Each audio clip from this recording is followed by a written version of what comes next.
చాలా గంభీరమైన వ్రతం. అందుకే లోకంలో పెద్దలు ఏం చెప్తారంటే, స్వామి పుష్కరిణీ స్నానం, సద్గురోహపాద సేవనం, ఏకాదశి వ్రతం చాపి త్రయం అత్యంత దుర్లభం. ఈ మూడు చెయ్యలేరు అని చెప్తారు. ఎందుకు చెయ్యలేరు? స్వామి పుష్కరిణీ స్నానం, అక్కడికి వెడతాడు, ఆనందనిలయం చుట్టూ 100 మార్లు తిరుగుతాడు, కానీ పుష్కరిణిలో స్నానం చేద్దామన్న ఊహ వాడికి రానేరాదు.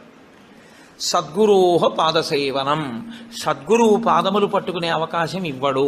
ఎందుకు ఇవ్వడు? ఒక్కటే కారణం, నాకు అసలు కాళ్ళ నొప్పులే ఉండవంటాడు. ఆయన అసలు కాళ్ళు పట్టించుకోవడం ఆయన జన్మాంతరంలో ఆయన చేయడు. కాబట్టి అసలు గురువుగారి కాళ్ళు బట్టి అదృష్టం నీకు ఎప్పుడు వస్తుంది? నువ్వు ఆయన కాళ్ళు నెప్పెడితే కదా నువ్వు వెళ్ళి పట్టుకోవడానికి. కాబట్టి ఆయన కాళ్ళు పట్టుకునే అదృష్టం ఉండదు.